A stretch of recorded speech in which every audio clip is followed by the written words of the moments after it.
Hi, salamat sa patuloy na pagsuporta sa ating channel. Ang asawa kong tinitingala ng lahat. Ating subaybayan ang buhay ni Daryl Darby. Kabanata 4526. Sinusubukan mo bang tumakas sa akin? Harumph ng giant turtle. Hamampas. Ang higanti nitong buntot na gumawa ng isang ubod ng lakas at walang awang. Sandstorm na bumuo ng isang dambuhala. At gawa sa buhanging pader sa harapan ni Daryl. Thud. Kaya napatigil pa rin ito si Daryl kahit nagaano pa siya kabilas sa ginawa niyang pagtakas. Tumama ang katawan ni Daryl sa buhanging pader at tumalsik pabalik sa lakas ng impact. Naramdaman ni Daryl ang pag-ikot ng kanyang isip na habang nagriring ang kanyang mga tainga. Maaari ngang hindi naging malakas sa pag-atake ang giant turtle, pero masyado pa ring matindi ang depensa nito. Hindi man lang niya gaanong ginamit ang kanyang buntot para buuhin ang buhanging pader na ito. Ano na ang dapat niyang gawin? Nagawa na niyang gamitin si Blaze bilang kanyang shield noong labanan niya ang Mirage Dragon para maghintay ng tamang oportunidad para umatake. Kaya paano na niya magagawang labanan ang giant turtle ngayong mag-isa na lang siya? Thud, thud, thud. Dito na nagmamadaling lumapit ang kasing laki ng burol na giant turtle kay Daryl bago nito nanlalamig na sabihin, "Huwag ka nang tumakas pa, dude. Hinding-hindi mo ako matatakasan kaya ibigay mo na lang ang lakas mo sa akin." At pagkatapos ay itinaas ng giant turtle ang kanan nitong paa para apakan si Daryl. Naubos ang kulay sa mukha ni Derry nang makita niya ang kasing laki ng bahay na paa ng pagong na bumabagsak sa kanya. Halos maiyak na siya noong mga sandaling iyon. Siguradong kakalat ang kanyang katawan na parang isang paste sa sandaling tamaan siya nito, pero masyado pa ring matigas ang pader sa kanyang harapan kaya hindi rin siya makakatakas dito. Nasa gitna na ng kanyang desperasyon si Daryl. Dito na narinig ni Daryl ang isang kakaibang sigaw sa kalapit na bahagi ng kalangitan bago pa man tumama ang paa ng pagong sa kanya. Dito na nag-echo ang isang nakabibinging tawa. Gaano katagal na ba ang lumipas? Mula noong huli akong nakalanghap ng isang buhay na nilalang. Hoy matandang pagong, dapat lang na ibahagi mo ang mga biyayang natatanggap mo. Huwag mo itong ipagdadamot sa iba. Dito na nagpakita ang isang dambuhalang imahe na tumagos sa buhanging pader, bago magpakita sa harapan ni Daryl. Gas! Natigilan naman dito ang nagbuntong hininga na si Daryl. Dito na niya nakita ang isang higanti at kulay itim na hound na mayroong 200 metro na taas. Pero, ang mas nakakagulat pa rito ay ang pagkakaroon nito ng 3 mga ulo at 6 na nanlilisik at namumulang mga mata. Ito ay walang iba kundi ang Terror Hound, na isa sa 4 evil beast.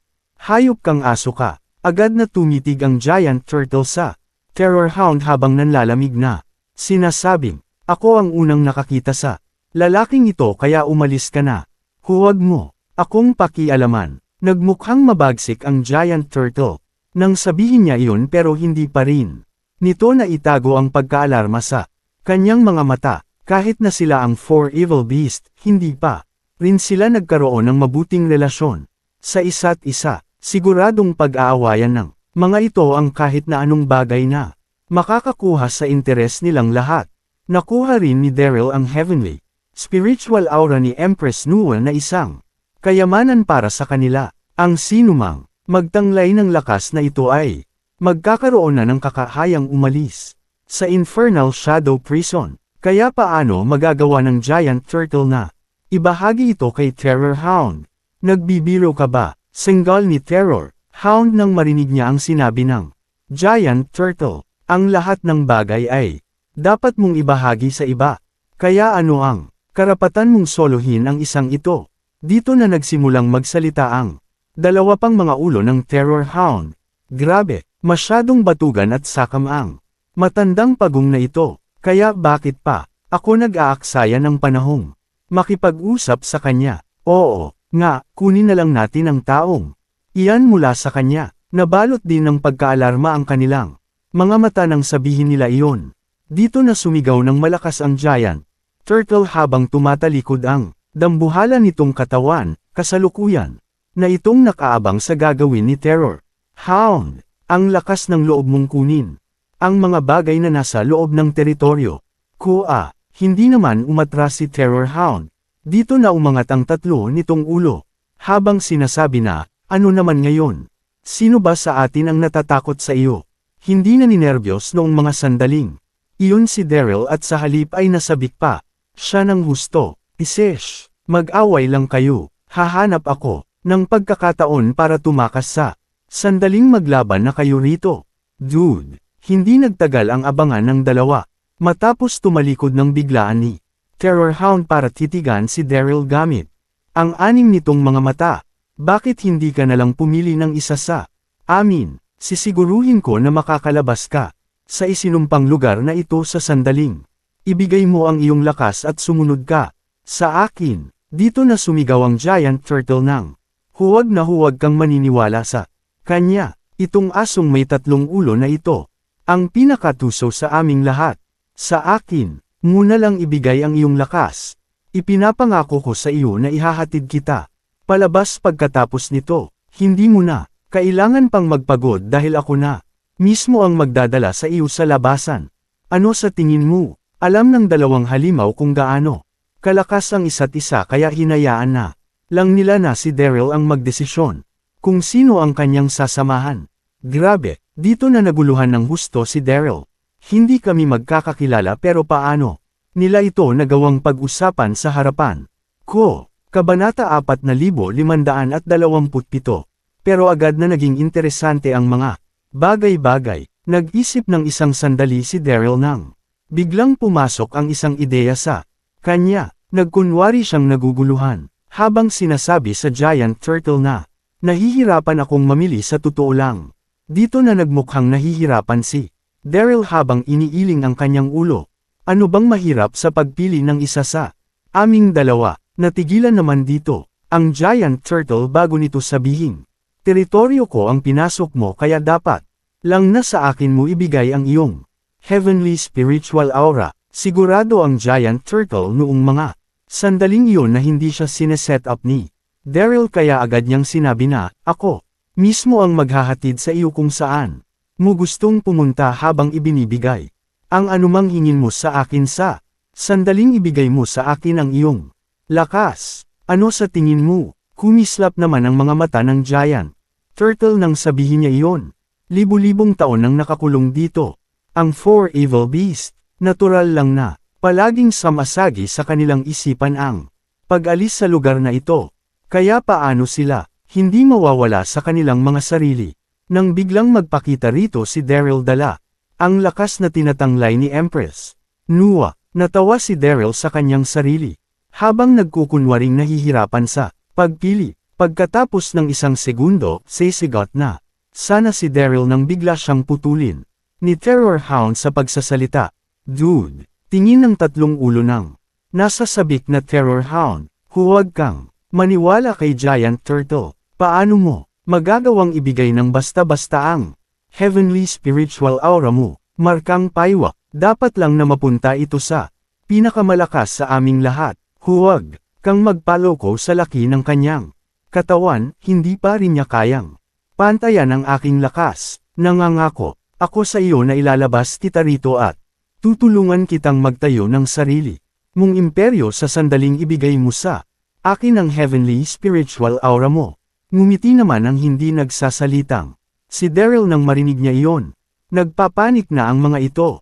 Sinungaling, nagalit ng husto ang Giant Turtle nang maisip niya kung paano siya nagawang bastyusan ni Terror Hound. Dito na niya iniangat ang kanyang ulo habang sumisigaw ng may tatlo ka ngang ulo. Pero maliban dito, paano mo nasabing mas malakas ka sa akin?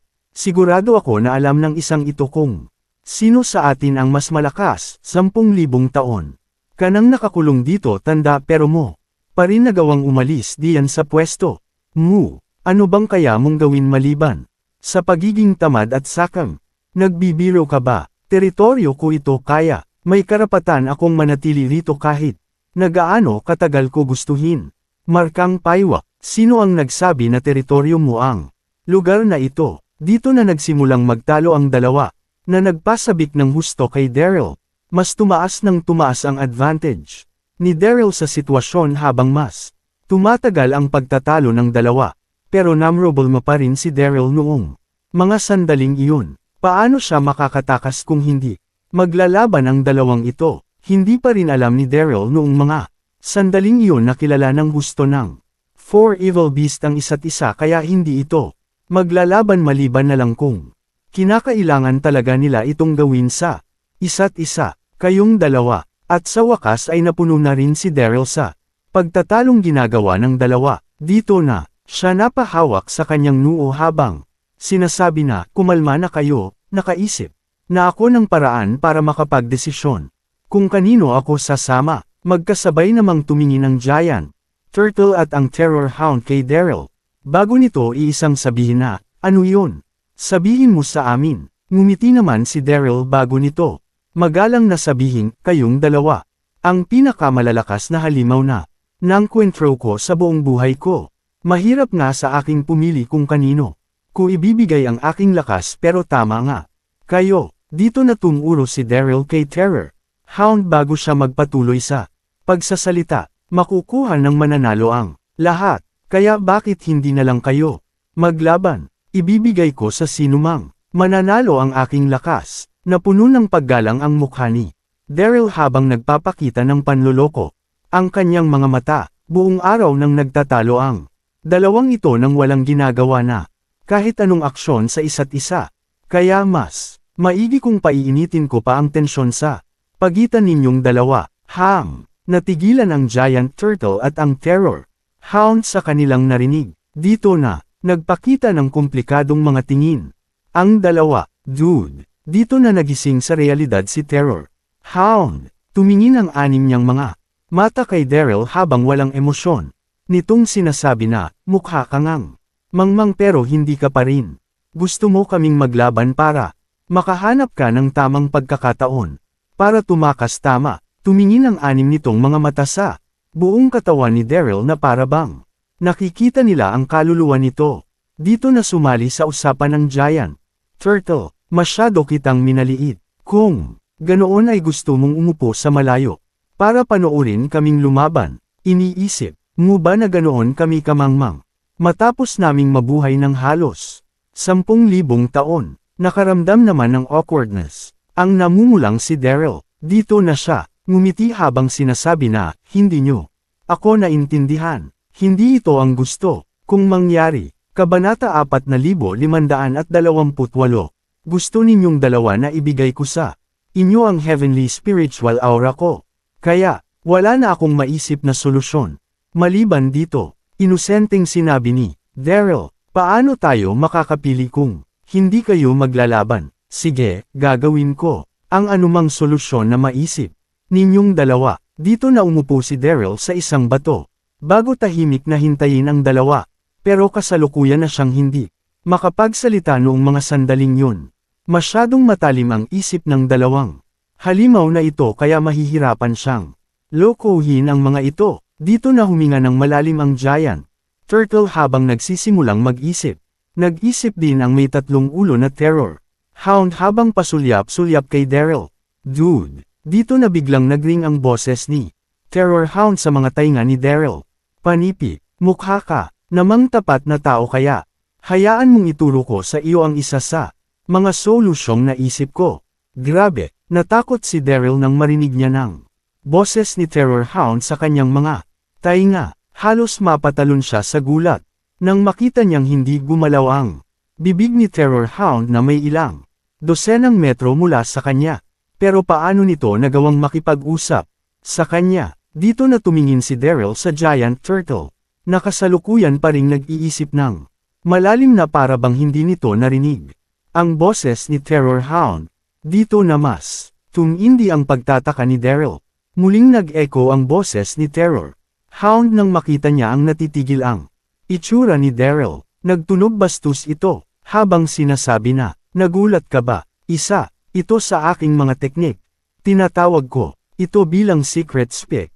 Ikaw lang ang makakarinig sa anumang sasabihin ko sa sandaling gawin ko ito. Kaya hindi mo na kailangan pang alalahanin ang Matandang pagong na iyon. Secret Speak. Mayroon bang ganitong klase ng teknik sa mundong ito?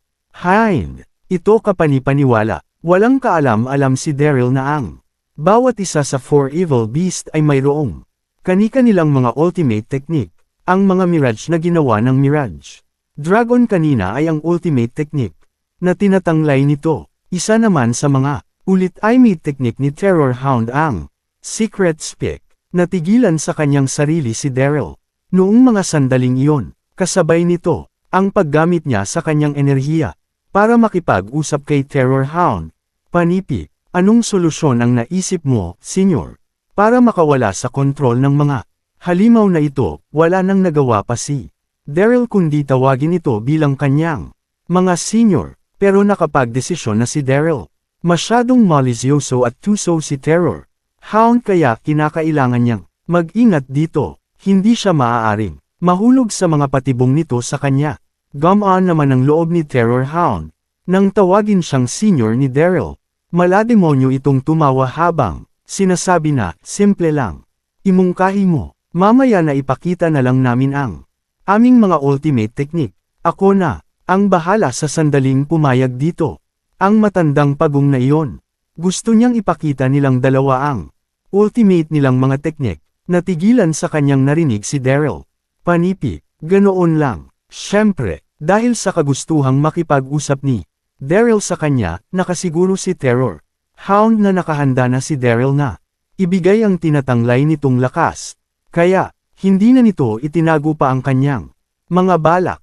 Tumawa naman si Terror Hound habang sumasagot ng, wala ka nga talagang alam. Dude, hayaan mong sabihin ko sa iyo na mayroong tatlong ultimate technique ang matandang pagong na iyan. Dalawa sa mga ito ang makakapagligtas sa buhay ng sinumang gagamitan niya nito kaya hindi basta-basta maipapakita ng matandang pagong na iyan ang kanyang mga teknik. Ang huli nitong ultimate technique ay tinawag na Void Reversal o Topsy-Turvy. Masyadong malakas ang ultimate technique na ito pero nagkaroon ito ng nakamamatay na life gate malapit sa kanyang buntot. Ipagkakatiwala nito ang lahat sa iyo sa sandaling ipakita niya ito. Dito mo na gamitin ang buo mong lakas para sirain ang kanyang life gate. Ako na ang bahala sa sandaling masira mo ang kanyang life gate. Tutuperin ko ang lahat ng mga pangako ko sa sandaling ibigay mo sa akin ang iyong heavenly spiritual aura. Ano sa tingin mo? Kasalukuyan pa ring nagliliwanag ang tuso at ubod ng samang mga mata ni Terror Hound kahit na gumamit na ito ng Secret Speak para makipag-usap kay Daryl. Napahinga naman ng malalim si Daryl. Masyado nang ang ubod ng sama. Si Terror Hound, gusto nitong makipagtulungan kay Daryl para tambangan ng Giant Turtle. Aminado si Daryl maging sa kanyang sarili na wala ngang kasing sama ang teknik na ito. Siguradong ikamamatay niya rin ang pagtulong sa ubod ng samang halimaw na ito. Nagkunwari pa ring nakikipag-usap si Daryl kay Terror Hound. Susubukan K0. Ang aking makakaya kung posible para sa aking gawin ito. Nakapagdesisyon na si Daryl na sumunod sa gusto ni Terror Hound at makipaglaro rito habang nasa gitna ng maitim nitong binabalak. Kabanata 4529.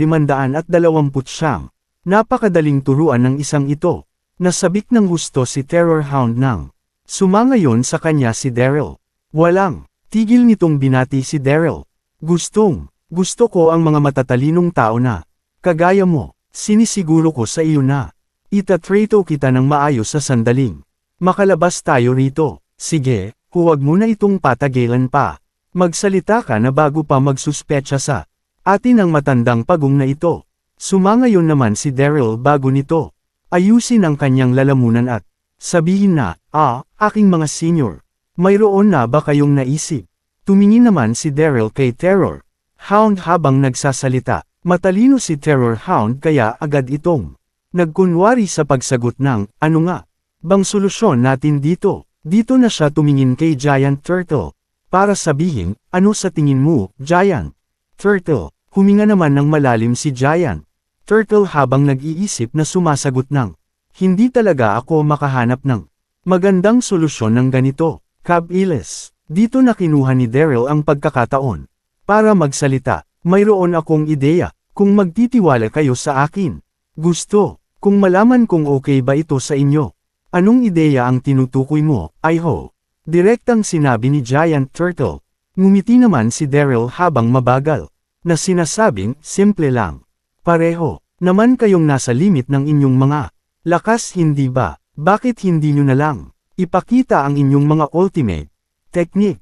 Ibibigay ko sa kung sinong magpakita ng mas malakas na ultimate technique ang aking heavenly spiritual aura. Ano sa tingin ninyo? Pasimpleng sumulyap si Daryl kay Terror Hound nang sabihin niya ang huling pangungusap. Natuwa at tumanggaw naman si Terror Hound bago nito batiin si Daryl nang sumunod ito sa kanilang plano. Ipakita ang ultimate nilang mga technique. Dito na nagbago ang itsura ni Giant Turtle, na para bang naguluhan sa kanyang narinig. Hindi naman masama ang ideya na iyon. Mayroon siyang tatlong mga ultimate technique. Hindi niya maipapakita ang dalawa sa mga ito dahil pinuprotektahan nito ang kanyang buhay, habang ang huli naman niyang teknik ay mayroong nakamamatay na kahinaan. Siguradong hindi magiging maganda ang sitwasyon para sa kanya sa sandaling gamitin niya ang kanyang ultimate technique. Aking senior, huminga naman ng malalim si Daryl nang makita niyang magdalawang isip ang Giant Turtle. Dito na niya hindi naiwasang magtanong ng ano ang nangyayari. Mayroon ka bang problema sa naging suhestyon ko? Ibinuka ng Giant Turtle ang kanyang bibig para sumagot ng bigla itong putulin ni Terror Hound sa pagsasalita.